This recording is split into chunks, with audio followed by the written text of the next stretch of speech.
Inkuru yacu tuyitangiranye n'umukobwa uri ku kibuga cy'indege arimo aravuga ati ubu ngubu nageze ku kibuga cy'indege. Ubwo yari ari kuri icyo kibuga dutangirana n'akana kari kwirukanka kameze nk'aho kari guhunga. Ubwo umugore yari ari kwitaba mama we kuri telefoni yagumye abwira mama we ko ubu ngubu agiye gufata tagisi ikabasha kuba yamujyana. Uko yari ari kuri telefoni yakomeje kubwira mama we ko amukunda, wa mudamu atereka baga hasi. Uko yagateretse baga hasi, wa mwana twabonaga uri kwirukanka yaraje afungura baga ahita yinjiramo. Akimara kuyinjiramo umugore kuko ntiyarebaga baga yiwe, umwana yahise yinjira muri baga ahita anafunga. Haciyeho akanya gato haje umugabo umeze nk'aho ari gushakisha, ari kureba kuri telefoni ariko arimo arareba kuri GPS irimo iramwereka ikintu ari gushakisha. Nibwo yegeye wa mugore aramubwira ati bimeze bite mada? Umugore aravuga ati se nagufasha? Umugabo aramubaza ati nta mwana wanjye wigeze ubona arimo aragendagenda hano? Umugore areba hirya no hino aravuga ati sikabikeka. Nuko umugabo aramubwira ati urishuwa neza ko nta mwana wanjye wabonye ufite imisatsi, wambaye burumete, wambaye n'akajakete? Umugore aravuga ati hoya sa, njyewe uwo mwana nawe nigeze mbona. Umugabo aravuga ati umwana wanjye akunda gukina ya mikino ya hide and seek yo kwihisha, ashobora kuba yihishe muri baga yawe, wareka nkarebamo? Umugore aravuga ati nta kibazo, rebamo. Umugabo nta kindi yirebeye siriyo namba, gusa ahita abwira uyu mugabo ati wa mugabo we ndi kwihuta dore tagisi iranegereje reka ngende. Wa mugabo ahita avuga ati ntugire ikibazo, igendere nta kibazo. Gusa umudamu yahise amubwira ati nizere ko uraza kubona umukobwa wawe vuba na vuba. Umugabo aramusubiza ati urakoze cyane. Nibwo umugore yahise afata baga, gusa ahita agira amakenga kuko baga yiwe yari yatangiye kuremera. Nta kindi cyabaye, umugabo yarebye kuri telefoni, umugore yinjira muri tagisi, irangije tagisi iramutwara. Yuko tagisi ihaguruka wa mugabo yarahagumye, ahubwo wa mugabo yarebye tagisi igenda, nta kindi yakoze yahise afungura telefone areba kuri ya GPS abona nayo itangiye kugenda. Wa mugore ubwo yari atashye agiye kuri aparitoma yari azararamo, wa mugabo inyuma ye yari yamukurikiye arimo aramuhengereza. Nuko umugore arakomeza, gusa wa mugabo abonye kuri GPS abona ko neza wa mwana yinjiye nawe muri hoteli. Umugore yakomeje kugenda yinjira kuri reception, ararangije avugana n'uwari uhari amwaka ko yamuha icyumba. Wa mugore yamurebeye icyumba, yamuhaye icyumba cya 301, amuhereza imfunguzo ariyo kadi. Nuko abwira umusekirite wari ari hafi aho ngaho ngo namutwaze baga ayimujyanire ku cyumba cyiwe. Nuko umugore aravuga ati murakoze. Wa mugabo nta kindi yakoze, yahise afata baga arayikurura. Ayikuruye baragiye bagera muri esanseri, iramuzamukana kuri cya cyumba wa mugore yari yatse cy'icyumba cya 301. Ndagira ngo ukurikire iyi story neza ubashe kuba wakuramo icyigisho. Uko esanseri yakomezaga izamuka niko bakomeje kuzamuka muri ya level. Nuko esanseri irafunguka agera kuri cya cyumba cya 301 bari bamuhaye. Nta kindi cyabaye, yabwiye wa musekirite ngo ibyindi bisigara aza kubyikorera. Umusekirite aramubwira ati okay. Nta kindi yabwiye umusekirite ati urakoze cyane, gusa umusekirite akomeza kumwitegereza cyane. Umugore nawe yari afite amakenga kuko yari yumvishe ko baga yiwe yatangiye kuremera. Gusa nta kindi cyabaye, umukobwa yahise abwira umusekirite ati uteye amatsiko wa musekirite we. Nta kindi umukobwa yakoze, yahise yinjira mu cyumba cyiwe cya 301 araza kubabamo. Nuko arinjira bisanzwe nk'umuntu ugeze muri chambrette agiye kubabamo. Baga yiwe ayishyira aho ngaho, irambika aho ngaho, arangije yigira mu kirahure yikorera ibintu by'amamekapu aricara. Uko umugore yakicaye, wa mwana yahise atangira kuva mu gikapu agisohokamo. Uko yakagisohotsemo, wa mugabo wari ukurikiranye wa mwana nibwo yinjiye muri hoteli. Akimara kuyinjiramo yagiye kuri reception, ahita abwira uwari uhari ati muraho neza. Undi aramubwira ati tugufashe iki muvande? Wa mugabo ahita abeshya ati umugore wanjye twashwanye, yabashe kuba yaza hano kandi ndabizi koko yahaje kuko ndimo ndabireba kuri telefone yanjye ko yahageze. Umugabo aravuga ati ndahangayitse kubw'umugore wanjye, ushobora kumfasha ukamenyera ahari? Tugaruka kuri rwa ruhande, umwana nibwo yari atangiye kuva mu gikapu.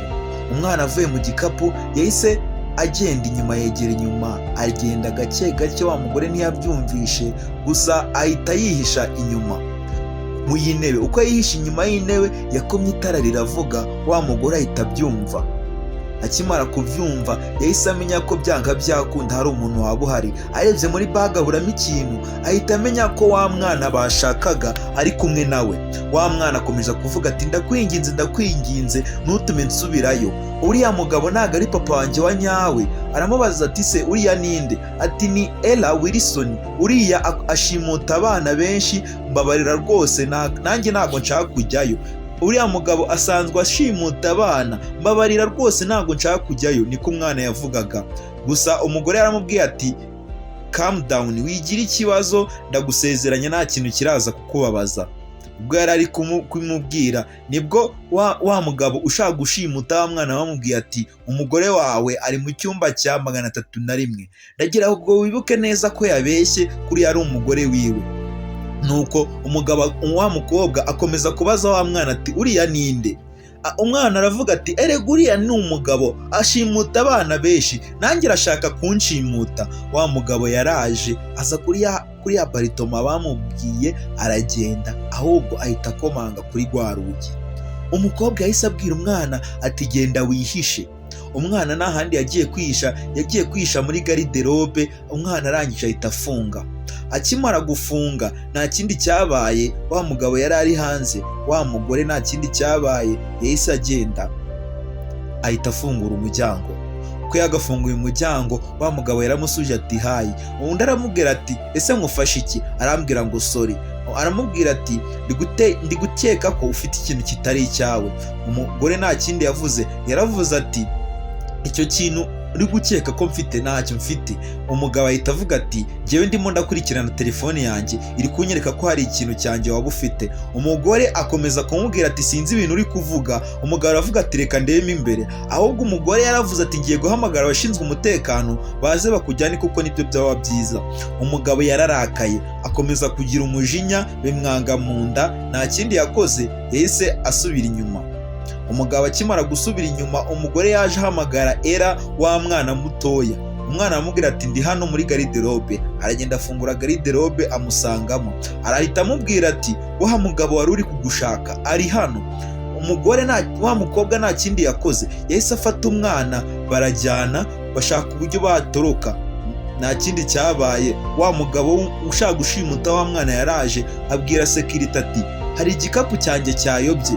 Gusa bambwiye ko igikapu cyanjye cyayobye kigahita kijya mu cyumba cya 301. Umugabo amubwira ko arimo arakurikirana fone yiwe ari miri.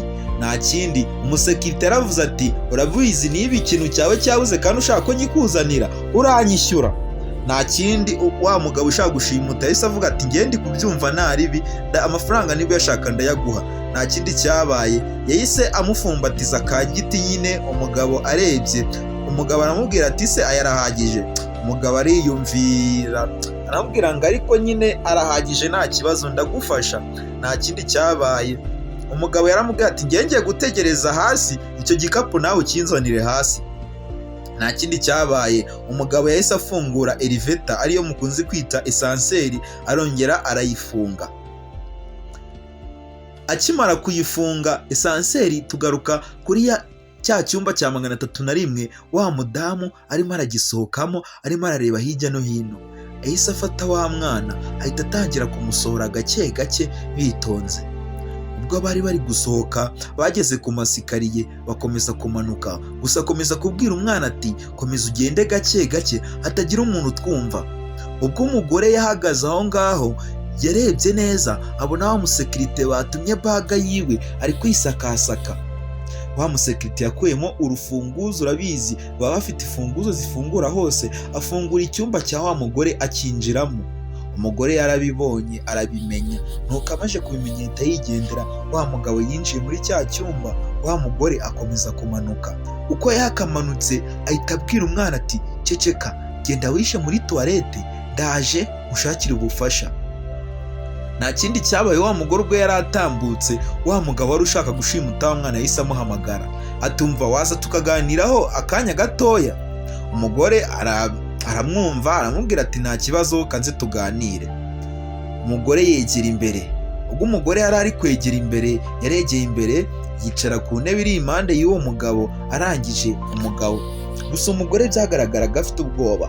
Umugabo atangira kumubwira ati guhera aka kanya imikino urimo ndayirambiwe, hari ikintu ushobora kuba ufite kitari icyawe. Umugore aravuga ati ngewe ibintu byose mfite ni ibyanjye, ahubwo icyo kintu uri kuvuga sinzi ikintu urimo uravuga. Umugabo aravuga ati ngewe iyo mikino ntabwo nkunda kuyikina, ndagira ngo ugende, kugira ngo nkureke ugende uri muzima, ndagira ngo umereze ikintu cyanjye ufite. Nta kindi cyabaye, wa mugore yahise yaka oda y'amazi, gusa na wa musekirite ya baga yiwe yarayizanye. Wa muntu atangira kwisetsa, wa mugabo aravuga ati murakoze. Wa mugore atangira kuvuga ati wimfungura igikapu. Wa mugabo aravuga ati ceceka aho ngaho ntihagire n'ikibazo mbaza. Wa mugabo mu gufungura igikapu ahita aburamo wa mwana, akibumuramo aravuga ati oke, wa mudamu we nta yindi mikino nshaka, aka kanya nshobora kukwica. Ati umukobwa ari hehe? Umugore nta kindi yamusubije, yaramusubije ati uwo mukobwa uri kuvuga nta nubwo muzi, sinzi n'iyo ari. Umugabo yakomeje kubivuga yarakaye, afite umujinya mwinshi, ati wa mugore we ngenda kwica. Kumbi wa mugore yatumye amazi. Akimara gutuma amazi, bamuzanye ikirahure n'igikombe, gusa umuresebutioniste aramubwira ati ubwo ngubwo ugiye gusinya hano ko ufashe amazi uze kwishyura. Kumbi wa mugore ni umuhanga, yahise ku rupapuro yandikaho ngo help, yandikaho ngo ubufasha, arangije yandikaho WC bisobanuye toilette. Nta handi umugore yahise amusubiza, gusa wa mukobwa abibonye wari uri kuri reception ahita yikanga, ahita abikeka, ahita yumva ko hari umuntu ukeneye ubufasha uri muri toilette. Wa mugore yahise agenda, ariko agenda nawe afite amakenga y'ibintu biri kubera ahangaha. Nta kindi cyabaye, wa muresebutioniste yahise afata telefoni ahita ahamagara 911 avuga ko byihutirwa ko hari ubufasha bakeneye. Nta kindi cyabaye, wa mugabo yakomeje guhatiriza umugore ngo namubwira aho uwo mwana ari. Umugore nta kindi yakoze, yakomeje kumubwira atoke nta kibazo, niba ari umwana ushaka tuza mubwire uburyo tugiye kubigenza kugira ngo mubone.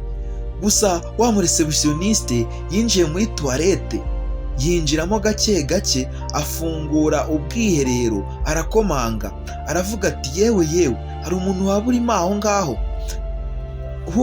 Akomeza kuvuga ati ninde urimo imbere?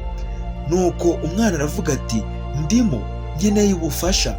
Wa mukobwa wa mwana barafunguye, gusa uko yagafunguye umugore wa muresebutioniste byaramutunguye, aravuga ati ese niba iki biri kuba? Umwana nta kindi cyabaye, yaragiye, akijya gutambuka ariko aravuga buretse hari ikintu numvishe. Akoze mu rukweto ahita akuramo ya tracking device wa mugabo yari ari gukurikira, akurikiriye umwana. Nta kindi cyabaye, basohotse muri ya toilette gake gake, bitonze gake gake, gahoro gahoro. Gusa uko bakayisohotsemo nta kindi cyabaye, bayisohotsemo barangije bafunga urugi. Uko bagafunze bakimara gusohoka akanya gatoya, nta kindi cyabaye, wa mwicanyi yahise yinjira muri ya toilette wa mwana yarimo. Wibuke ko uyu mwicanyi arimo arakurikira ya tracking device. Nta kindi cyabaye, yakomeje guhamagara ngo 12 ndabizi urimo aho. Akomeza kuhamagara ati hani uri hehe? Ndabizi urimo aho, ndabizi ukunda kwihisha. Nta kindi cyabaye, umugabo yakomeje kuvuga ati hani uri hehe, akomeza kumwita 12, byumvikanisha ko yari umwana wa 12 agiye gushimuta, amubwira ngo reka tugende, ndabizi urimo aho. Nta kindi cyabaye, umugabo yakomeje guhamagara ngo 12 avuga ngo it's me, ngo ni njyewe, fungura tubashe kuba twagenda, fungura aka kanya twigendere. Umugabo yakomeje kwinginga, gusa umugabo uko yari ari muri toilette ntiyari azi ibintu bigiye gukurikiraho cyangwa ibindi bintu bigiye kumubaho bibi cyane. Bari batangiye kumutega agatego, bari kumubwira ngo 1 2 ngo fungura. Gusa uko yagafunguye kuri toilette yarebye aburamo umuntu, gusa yarebye kuri telefoni abona tracking device yiwe iri kumwereka ko ari mu yindi toilette.